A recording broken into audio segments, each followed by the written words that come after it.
I'm with the great Tsar, who's one of the finest exponents of the new wave of magicianship. How has magicianship changed over the years, then? Well, I suppose now people are trying to be funnier, possibly. Look at Paul Daniels, but sort of less sort of pouncing about in leotards and sort of waving your hands like that and sort of producing cards from well, behind your hand, really, which isn't very exciting to anyone. Well, not to me. Who are your favourite magicians? Well, Tommy Cooper, a great influence from my youth. But didn't all his tricks go horribly wrong? Well, that was the point, really. He did apparently start off trying to be a proper magician, but he just couldn't do it, and then realised that that was much funnier, in fact. And what have any of your tricks gone horribly wrong? Well, most of my tricks go horribly wrong at some moment or other, or else go down horribly, badly. Let's have a look at the way you go horribly wrong, then. Ladies and gentlemen, a big night welcome for the great Tsar! Okay. Well, this experiment, and I use the word experiment advisedly, for it adds a sense of profundity to what otherwise might be considered as nothing but a merry little jape, uses an item whose origins are lost in the obfuscating mists of history. In 1423, San Bernardino of Siena preached a sermon attributing it to the hand of the devil. Dubbed since then the Devil's Picture Book by Puritan minds, it has been the plaything of princes, the goad to gamblers, the conjurer's companion, and the numerologist's nightmare. With its surfeit of symbols, its plethora of pictures, and its fandango of faces, I am, of course, talking about a pack of cards. Anyway, in order to add mystery to suspense, I shall now utilise a pack of cards with a difference, for this is an invisible pack of cards.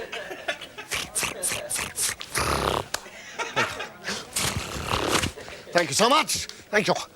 If I could have an assistant from the audience, you, sir, I don't think We've never met before. We never have, indeed. My name's Craig Charles. Not up my sleeves. Yeah, you don't have to sit down yet. Actually, if you'd like to take the pack of cards, please, and shuffle the pack for me, please. Sorry, what are you doing?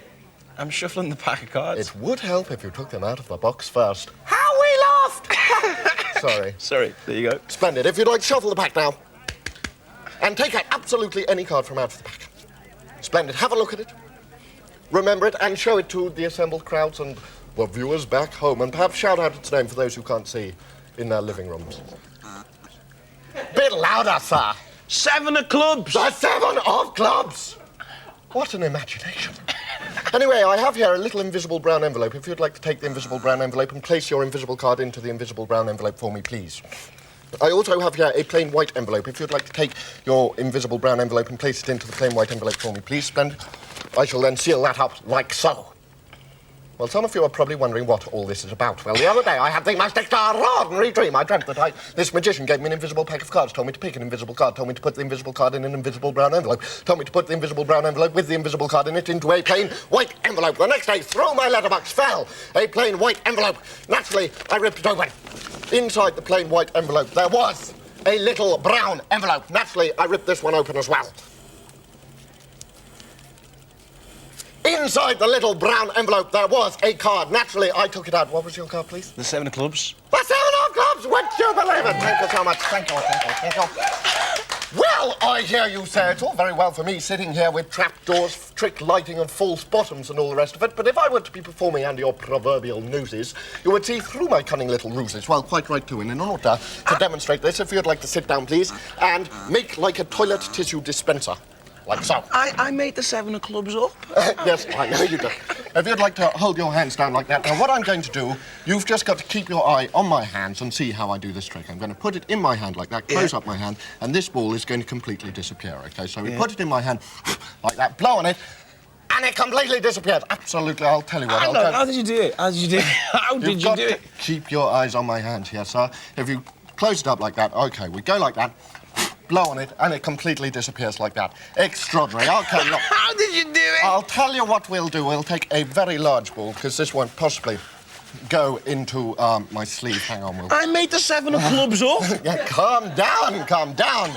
A really big ball can't go up my sleeve or anything. We go like that, and, well, it's still there in this case. Sometimes it is still there. Look, keep your eyes on my hand. We'll go like that. Blow on it, and it completely disappears. Thank you so much, everyone. I made the 7 of clubs up! look, can you be amazed about this trick as well? God damn you. Ladies and gentlemen, that is the Great Tsar. I think you're fab. Give him a big round of applause. Now, before the Great Tsar goes on his merry way, I'd like to show you a trick. Now, these are not Anna Ford's panties. These, in fact, don't even belong to Selena Cott. In fact, this is a handkerchief. And what I'd like to do is do this, and then you just tuck this red handkerchief into my hand, and then push it down really firmly. Could you blow on that for me, please? No, it's going to be harder. We don't need a big puff. Come on. Whoa! Oh, there you go! How did he do it? Ladies and gentlemen, you stay tuned to Night Network because there's lots more till 4, and including the best in comics. Good night.